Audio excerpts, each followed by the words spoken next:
Welcome, everyone. I'm Dick Deming. I'm Medical Director of Mercy One Cancer Center and the founder of Above and Beyond Cancer.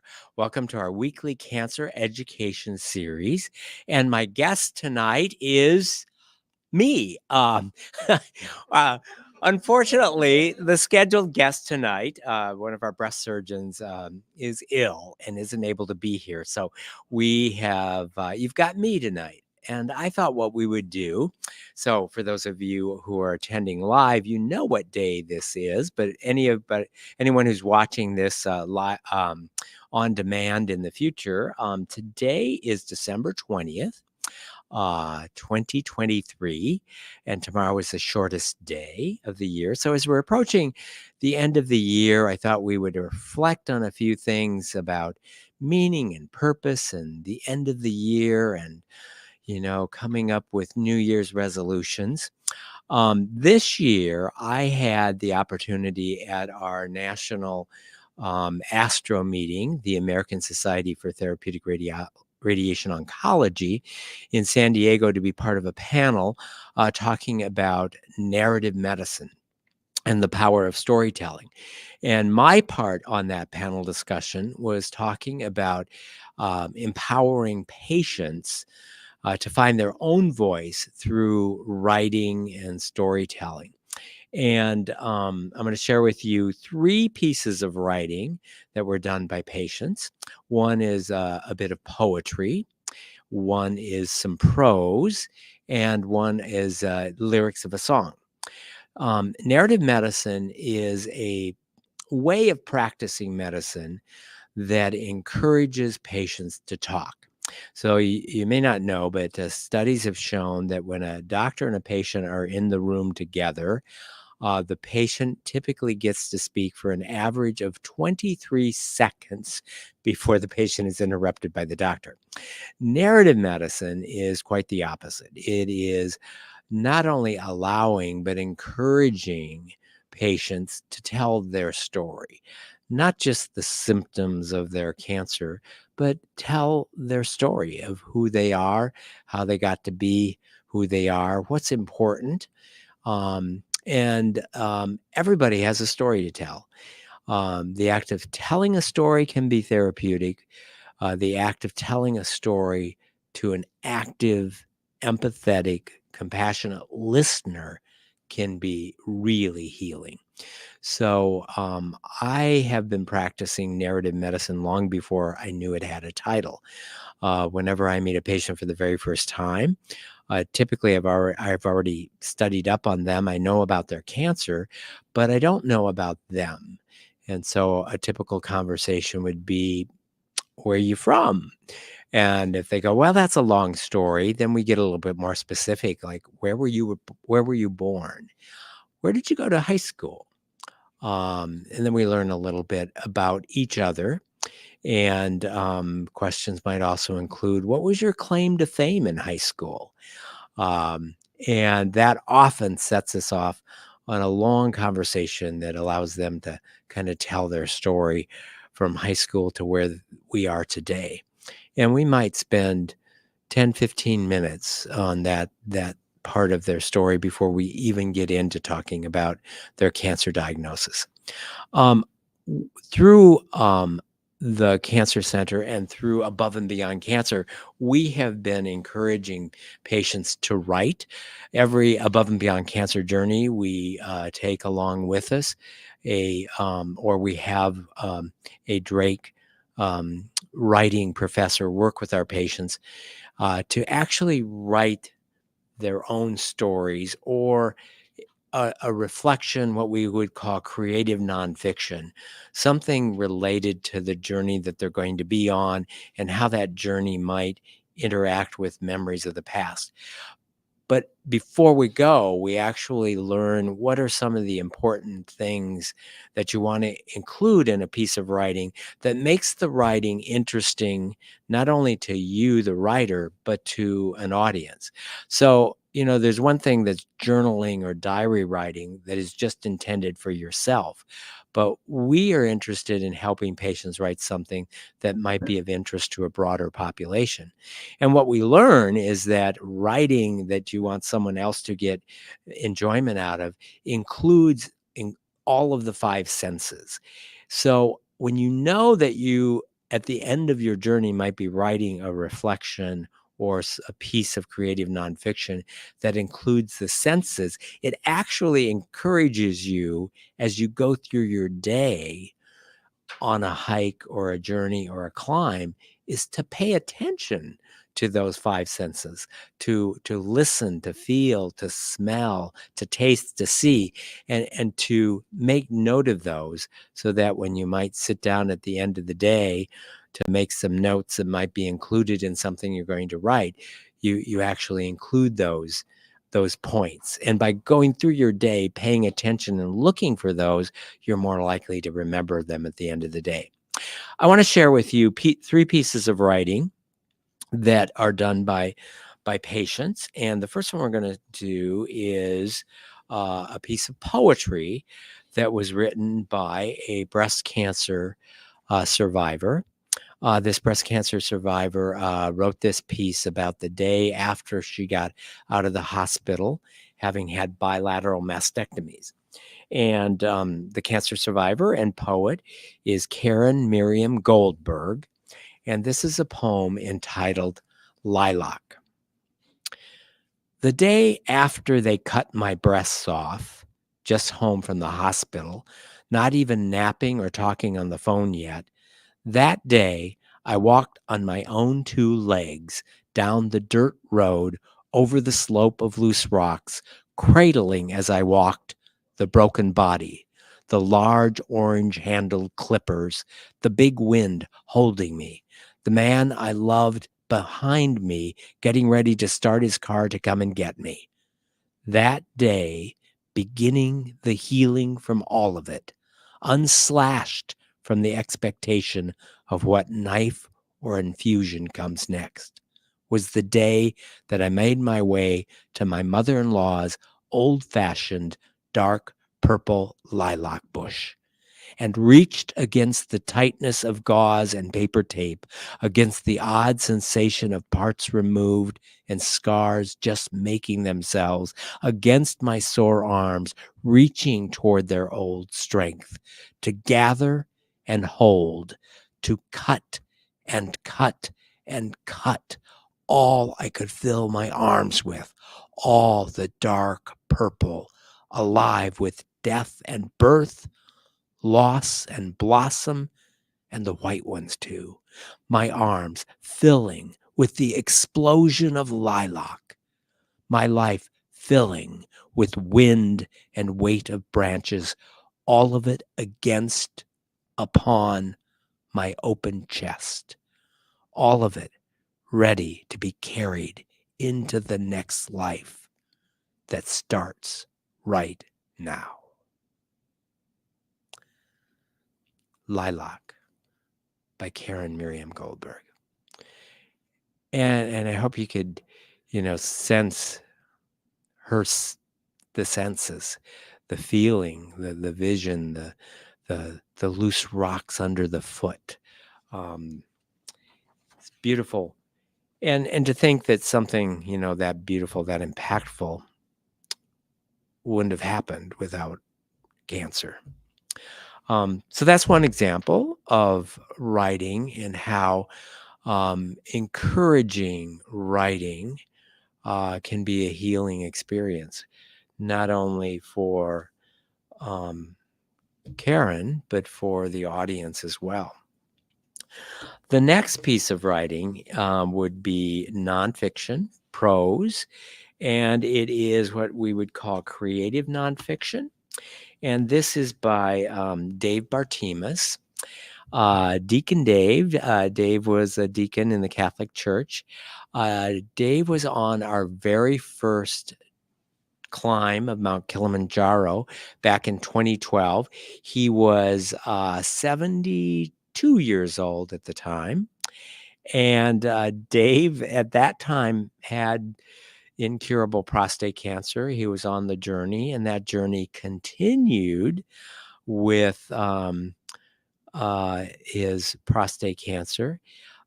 Dave just died this year at age, I think, 85. A wonderful man who lived his life fully. He actually, earlier this summer, fell off his bike. He was part of Above and Beyond Cancer bike riding, injured himself in a minor way, healed up after a short hospital stay, was back on his bike. And this summer, he has a beautiful walnut tree orchard that he loves, and he was up in a tree trimming one of his trees and fell out of the tree, and that injury led to his death. Tragic, but yet he was doing what he loved, and his wife and children and grandchildren had this most beautiful ceremony for him. So you know that's the type of person he is. The trip to Kilimanjaro prompted him to write this book called We Call Her Killy. And the part that I want to read is a chapter in this book. And he wrote this book after he got back from Kilimanjaro, and it's called The Locker Room by Dave Bartimus. I know about locker rooms. I spent a great deal of time in locker rooms during high school and college. Before and after practice, before and after games, the locker room was where all the players met to study the game plan. The locker room was where we dressed and showered. Locker rooms are damp, wet, and smell like sweat. Locker rooms echo as doors open and close. Sometimes locker rooms are loud with voices shouting over one another, and sometimes they're so quiet that you can hear a shower dripping. Locker rooms today are cleaner, larger, and better equipped than the locker rooms of my youth, but the sounds, smells, and heavy air are the same.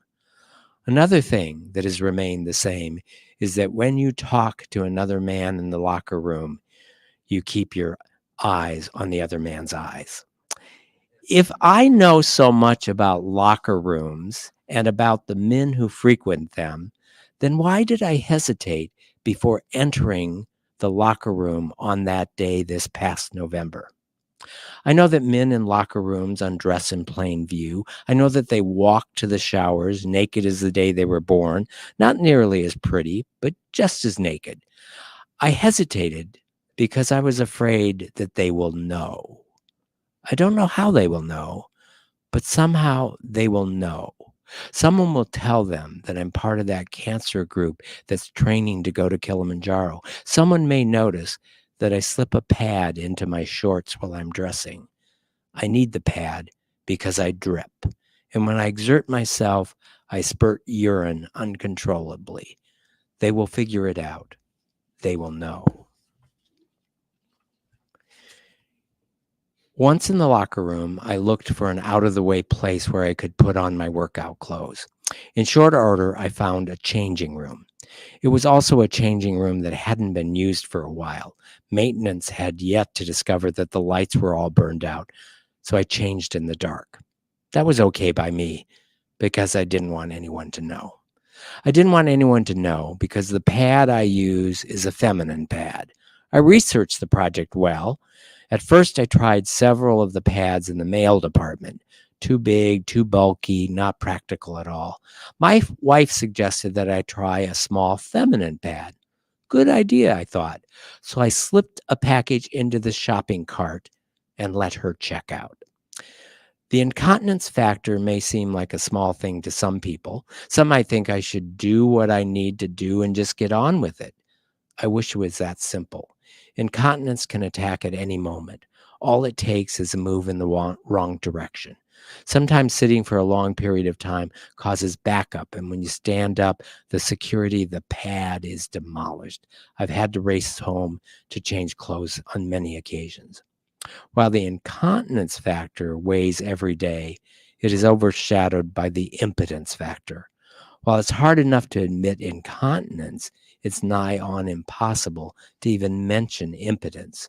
I couldn't help noticing that all my physicians shy away from a discussion about impotence, except in the purely technical terms of advising of the possibility of impotence after treatment. After my surgery, after radiation, after the hormone treatments, the subject only comes up if I bring it up. Back in November, when I returned to the locker room after one of my workouts, the first day of training, getting ready for the trek to the top of Kilimanjaro, I changed clothes in the darkened changing room. I was sheepish about changing my clothes in front of others, and I was sheepish about using a changing room that no one else used. One way or another, I was out of step with other men who seemed oblivious to being naked in front of each other. After my workout, I went home to shower.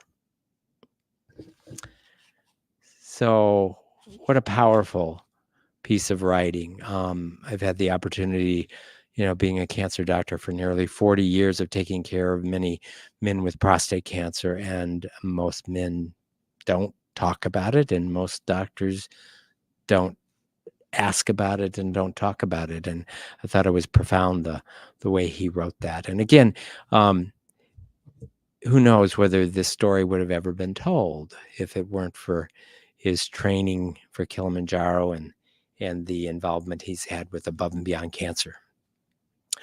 The last piece of writing by a patient is actually the lyrics of a song.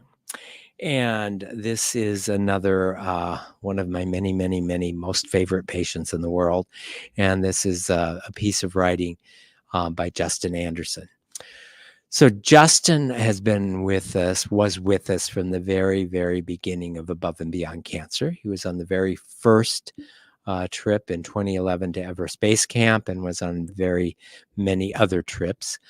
Justin was initially diagnosed with a grade 3 astrocytoma and was cancer-free for about 11 years.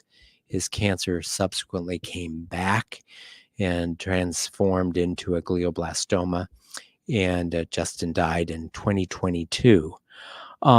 He wrote this song that he called Justin's cheesy cancer song. So you may be aware that there are other cancer songs out there.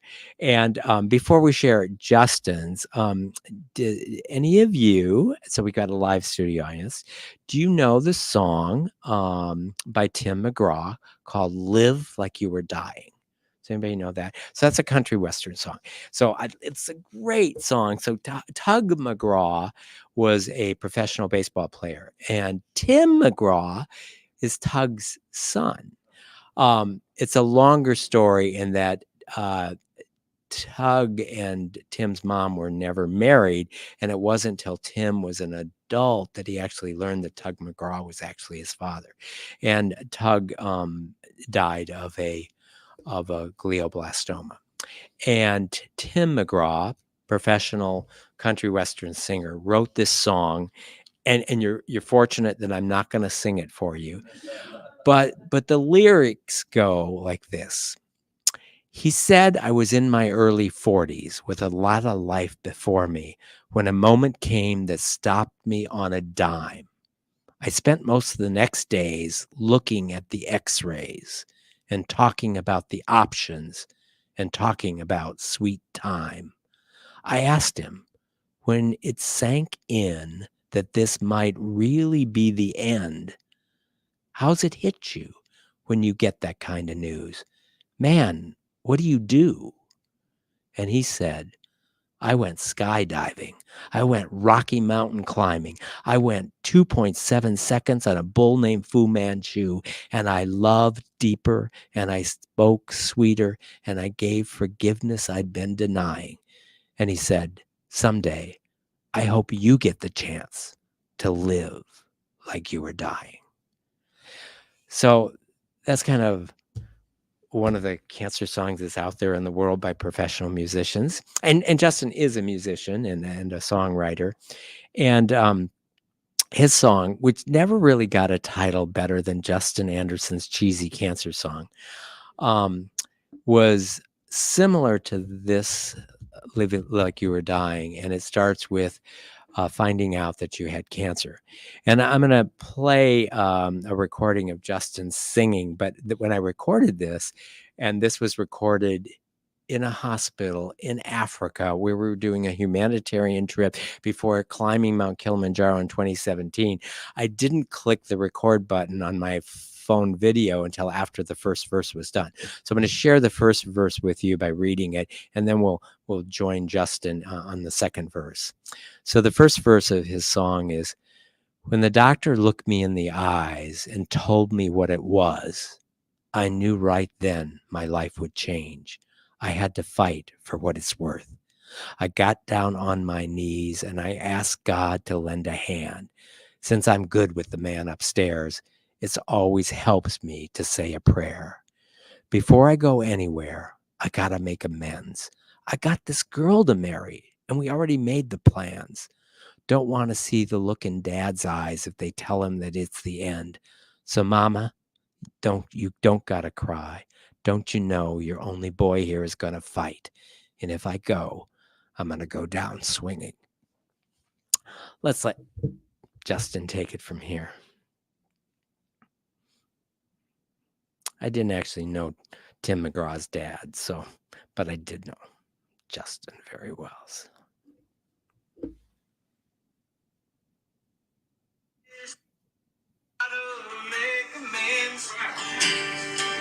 I got this girl to marry and we already made the plan. Don't want to see the look in Dad's eyes if they tell him that it's the end. Mama, you ain't gotta cry. Don't you know your only boy here is gonna fight? If I go, I'm gonna go down swinging.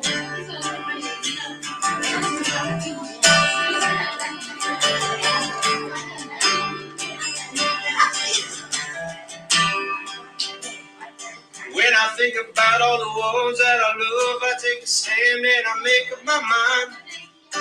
If I'm gonna live to be 100 and something, gotta change, gotta make it right. So raise up a glass and drink up the wine. I see a celebrations inside. And the battle scars, they can't hold us back. They're just the proof we're gonna win this. Before I go anywhere, I gotta make amends. Got this girl to marry and we already made the plans. Don't want to see the look in Dad's eyes if they tell him that it's the end. Mama, you ain't gotta cry. Don't you know your only boy here is always gonna fight? If I go, I'm gonna go down swinging. If I go, I'm gonna go down swinging.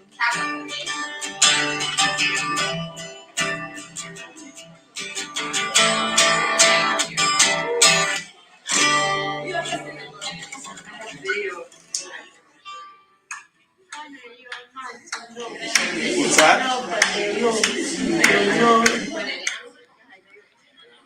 So we were in a hospital near the base of Kilimanjaro. And no, I take that back. We were in the hospital in Nairobi, Kenya. So we did that year in 2017. We went to Nairobi, Kenya, and there's a 1,000-bed public hospital, and it's the only place in the country where individuals who don't have insurance can get cancer care. There's other hospitals where they can get normal care, but if you don't have insurance and you live in Kenya, and 80% of the population doesn't, it's the only hospital that you can get cancer care. And we were on a ward where women who had been waiting for months to get radiation treatment for cervix cancer were and so that was a beautiful moment. And after that trip, we went down to, after that medical mission trip in Kenya, we crossed the border into Tanzania and summited Mount Kilimanjaro. So those are examples of writing that comes from the cancer journey. And I'm going to share one more, and this final one is not a patient of mine, but definitely a patient who was a very accomplished poet before she ever was diagnosed with cancer, and she also died of cancer at in her mid 80s. And this is the famous poet Mary Oliver. Her first cancer diagnosis was lung cancer, and she wrote this poem that's in 4 parts. And the title of the poem is The Fourth Sign of the Zodiac. And if you know astrology, the 4th sign of the zodiac is Cancer. So this is a poem in 4 parts about her cancer journey. Part number 1. Why should I have been surprised? Hunters walk the forest without a sound. The hunter strapped to his rifle, the fox on his feet of silk, the serpent on his empire of muscles, all move in a stillness, hungry, careful, intent, just as the cancer entered the forest of my body without a sound. Part 2. The question is, what will it be like after the last day? Will I float into the sky, or will I fray within the earth or river, remembering nothing? How desperate I would be if I couldn't remember the sun rising, if I couldn't remember trees, rivers, if I couldn't even remember, beloved, your beloved name. Part 3.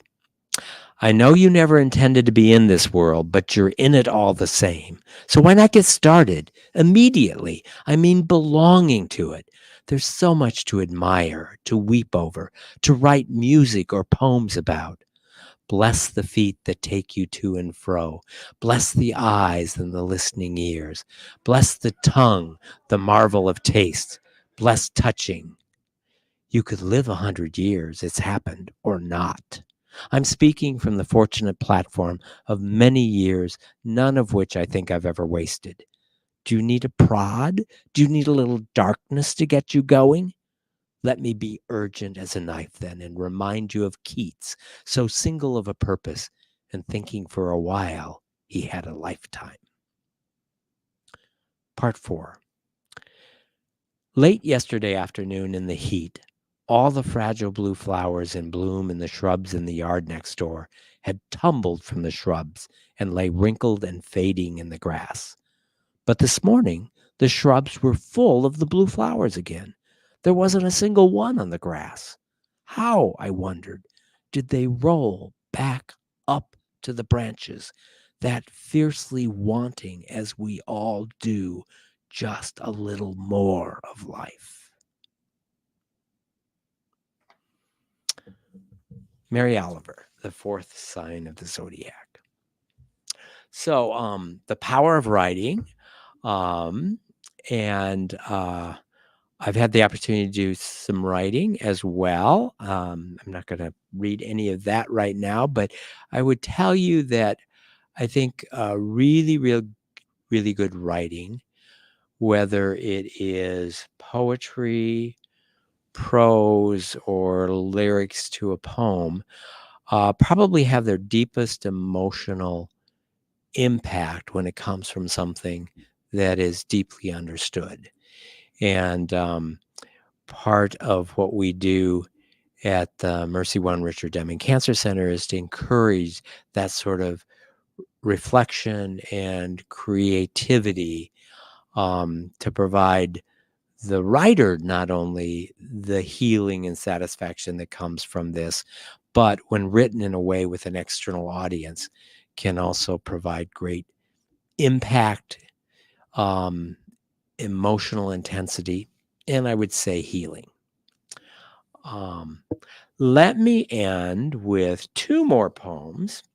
So one is this one by an Irish poet named Padraig O'Tuma, and it is called The Facts of Life. The facts of life. Number 1, that you were born and you will die. that you will sometimes love enough and sometimes not, that you will lie, if only to yourself, that you will get tired, that you will learn most from the situations you did not choose, that there will be some things that move you more than you can say, that you will live, that you must be loved, that you will avoid questions most urgently in need of your attention, that you began as the fusion of a sperm and an egg of two people who were once strangers and may still be, that life isn't fair, that life is sometimes good and sometimes better than good, that life is often not so good, that life is real, and if you can survive it well with love and art and meaning, given where meaning's scarce, that you will learn to live with regret, that you will learn to live with respect, that the structures that constrict you may not be permanently constricting, that you will probably be okay, that you must accept change before you die, but you will die anyway. So you might as well live, and you might as well love. You might as well love. You might as well love. And the last poem I brought to share with you tonight is a poem that really is emblematic of kind of what's going on in the world right now. Whether it is the Middle East or Ukraine, it kind of points to those sorts of situations. And this is a poem by Philip Metres, and it is called One Tree. They wanted to tear down the tulip tree, our neighbors, last year. It throws a shadow over their vegetable patch, the only tree in our backyard. We said no. Now they've hired someone with a chainsaw to take off the arm of the tree, the crux on our side of the fence. And my wife, in tousled hair and morning sweat, marched to stop the carnage mid-limb. It reminds her of her childhood home, a shady place to hide. She recites her litany of no and returns. Minutes later, the neighbors emerge. The worker points to our unblinded window. I want to say, it's not me, and slide out of view behind a wall of cupboards, ominous breakfast tables, steam of tea, our two young daughters now alone. I want no troubles. Must I fight for my wife's desire for yellow blooms when my neighbor's tomatoes will stunt and blight in the shade? Always the same story. Two people, one tree, not enough land or light or love. Like the baby brought to Solomon, someone must give. Dear neighbor, it's not me. Bloom shadowed, light deprived, they lowered the chainsaw. I like that. So we are here at Mercy One Health and Fitness Center for the Cancer Education Series, and we've got a live studio audience.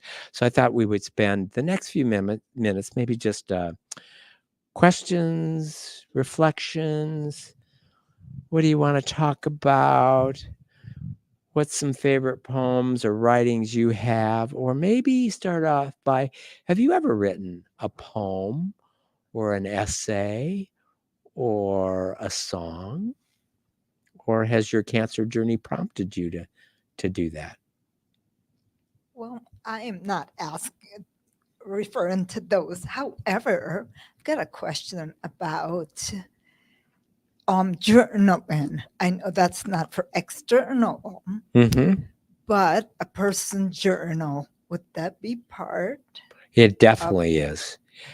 I would say that journaling or keeping a diary, is probably the beginning of any writing, and it doesn't have to be for someone else. And for some people, it might be easier just to write, knowing that nobody else is going to read it.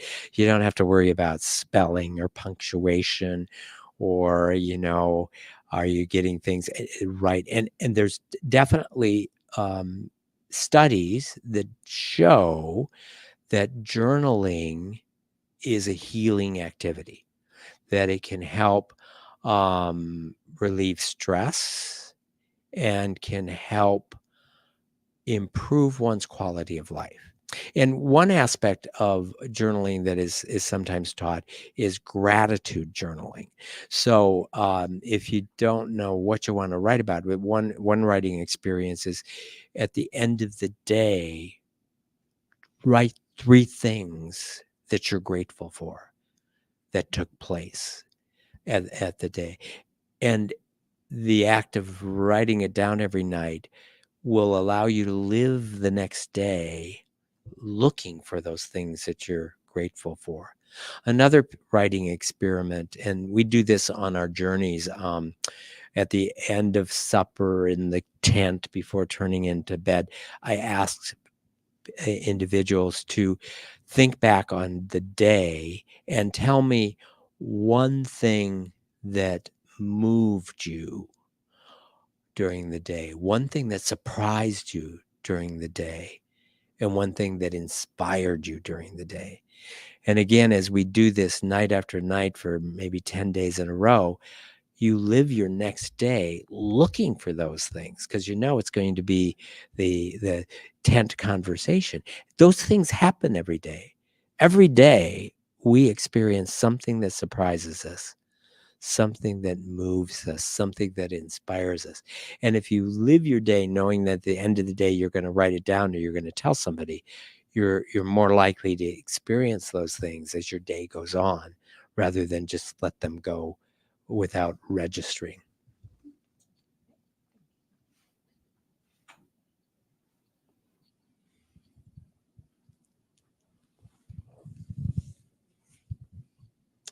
Angelina, hello. Well, I always keep telling myself that I need to take a snapshot of my poems and my lyrics, my music lyrics. For a long time, I couldn't find the poem when I got diagnosed with the cancer, but I was angry. And both sides of my family have gotten cancer. I'm actually thinking about it. I'm the only one that survived cancer. All the relatives on both sides had perished through cancer. So that's an ultimate survival story in itself. But interesting enough, what I wrote was called The Cancer, under quotes, and how it came at my doorstep. And it's like I put the armor on and said, bring it on.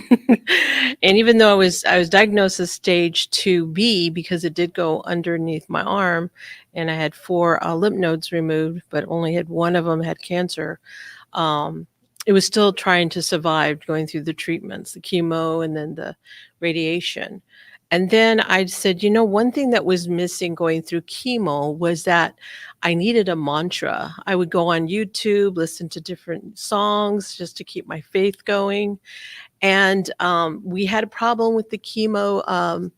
On one of my sessions, the port was clogged or something. And nurses were freaking out. And I said, well, we can't skip a treatment. We got to keep, on this. So I said, give me a moment. Just give me a moment. And I had my own mantra. And it was called, I am love. I am light. I am greater than this fight. And I would say it over and over. And with the help with the music therapist, we put that as a regular course. We put it into lyrics. And we're hoping to get it recorded by next month and then share it on the Above and Beyond and then YouTube for everyone to be able to use this and listen to it. But that one is called Part of the Journey. It's about how it feels when you're diagnosed as a cancer person and you're going through all these feelings of what you're feeling when you get diagnosed with cancer. And the second part of it is being a cancer survivor. And it's not about if the cancer is going to return, it's when. and you go through that in your mind.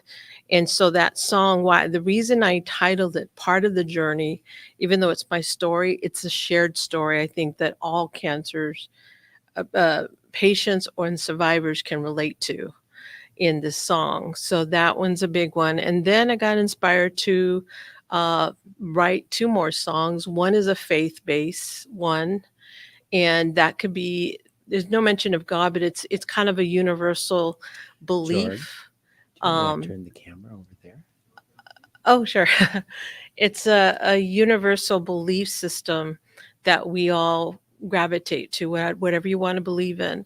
And so that song, that was a good one for the music therapist. She goes, I've never done a kind of a religious kind of based song, like you would hear on stations. And so that was a challenge for her, but it was cool. And then the other third song, I think it was just about dealing with emotions and pain, because even when you survive cancer, you're dealing with side effects and how to deal with that and try to keep your spirit up and going. And then when I did find that original first poem, I read it to her and she goes, now that's starting to sound like a rap song. So she goes, I'm giving her all these genres of how we could connect to a variety of people with a variety types of songs or genres. Um, but it's just, she goes, I really want you singing these songs with me. Unfortunately, the radiation treatment just kind of really did a number of my vocal. She has an amazing voice, and she plays the guitar. And so, but I'll try and sing in the background. But I think that even whether you don't sing or not, or you just become the lyric person, I think putting it out there really is a healing. As a cancer person dealing with the cancer, and a person dealing surviving, and so Well, we look forward to hearing a recording of that song. And yes. I picked up my phone because I have another song. This is a cancer survivor Yay. that journeyed with us to Colorado, and he actually wrote this song inspired by Above and Beyond Cancer. So I think I have it here. Let me just see if this is going to play.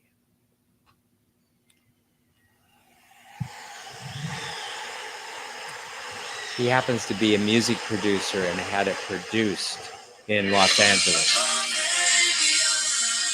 Together we grow strong.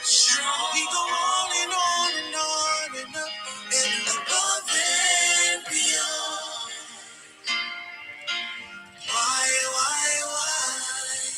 What's the meaning to my life? When I open up my eyes, then I know I can fly.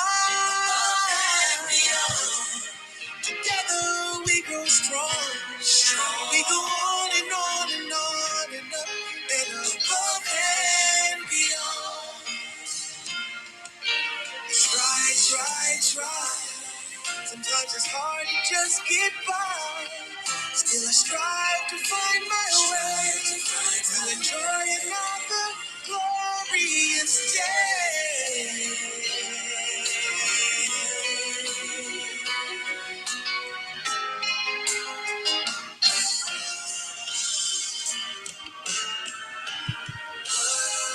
We are all a part of this wide world.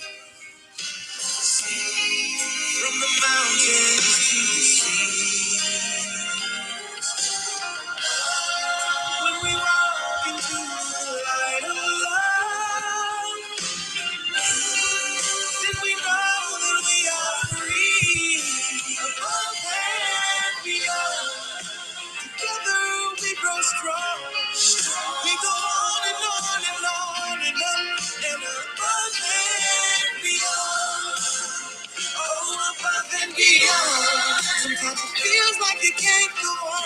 Just one step at a time. Above and beyond.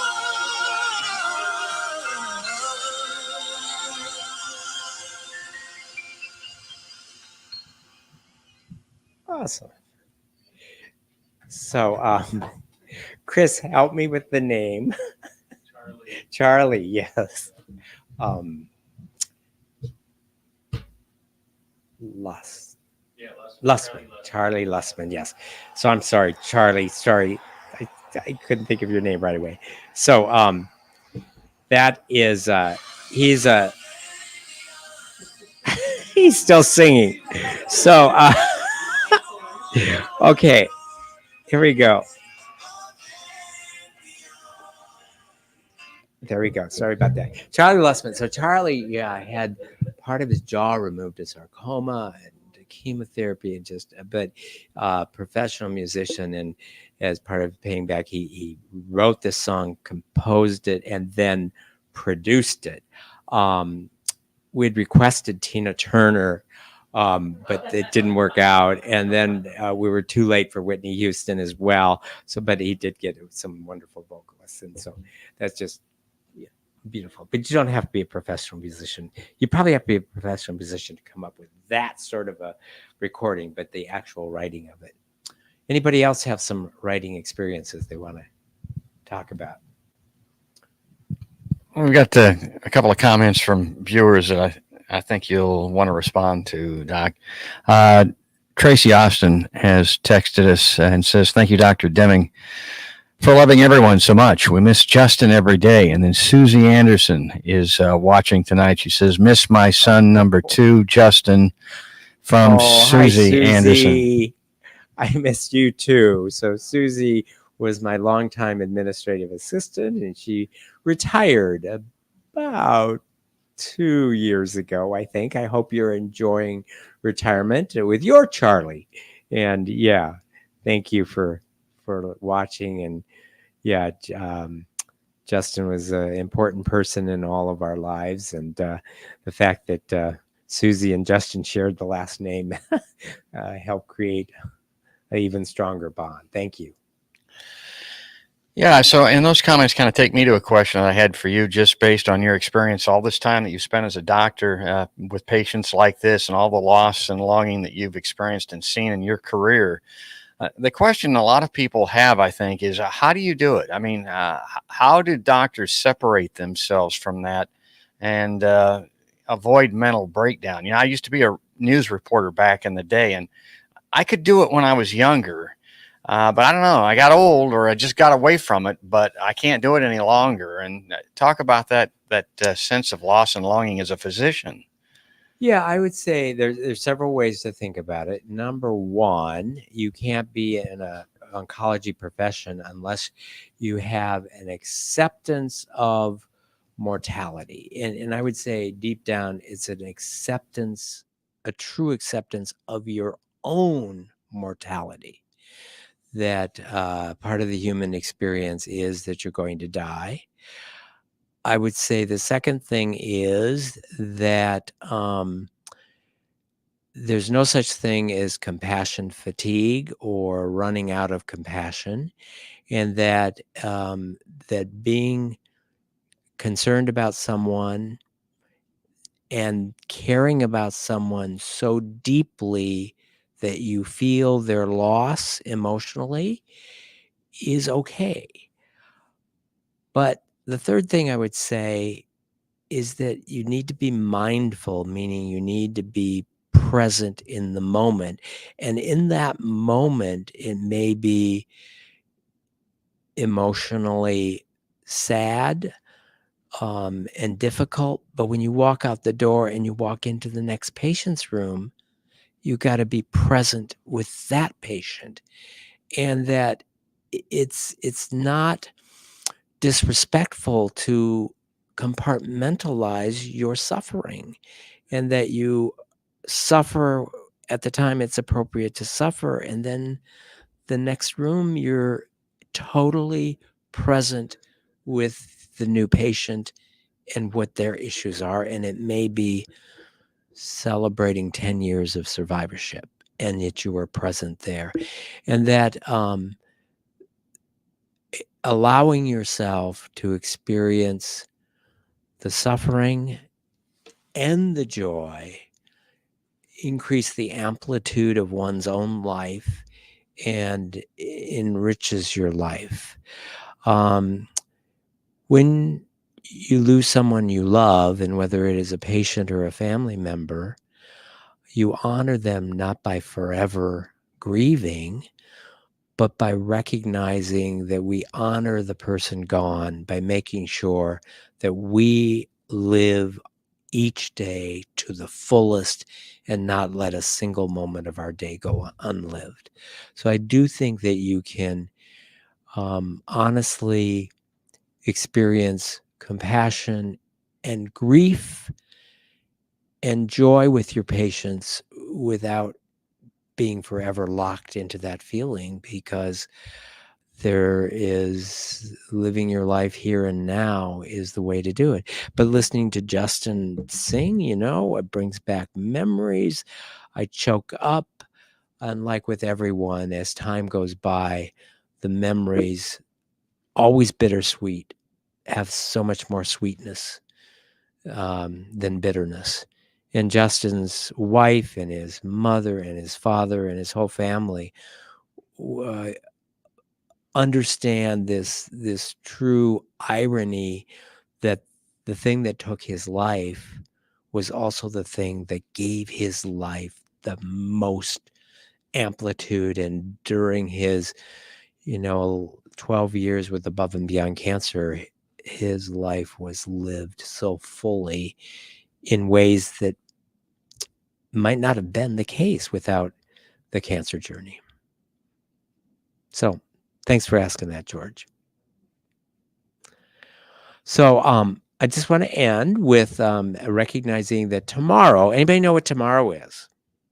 December 21st. What's tomorrow? It's the first day of winter. That's right. It has a technical name, and then it also has another sort of just description. It's the winter solstice, and it's the winter solstice because it is the shortest day. And this is a poem. I don't think this is by a cancer survivor. Susan Cooper wrote this poem, The Shortest Day. So we're going to go out with The Shortest Day and by Susan Cooper. So the shortest day came and the year died. And everywhere down the centuries of the snow-white world came people singing and dancing to drive the dark away. They lighted candles in the winter tree. They hung their homes with evergreen. They burned beseeching fires all night long to keep the year alive. And when the New Year's sunshine blazed awake, they shouted, reveling. Through all the frosty ages, you can hear them echoing behind us. Listen. All the long echoes sing the same delight.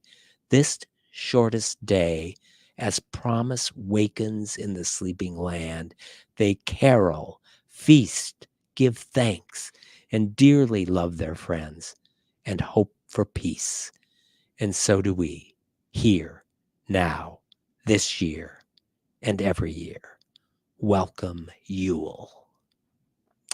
Thank you for joining us tonight, and I hope you'll join us again next week. If you know someone that might take some delight in watching this program, it will be available on demand tomorrow at the Above and Beyond Cancer YouTube channel and the Mercy One Cancer Center website. Thanks for joining us this evening. Hope to see you next week. Bye-bye.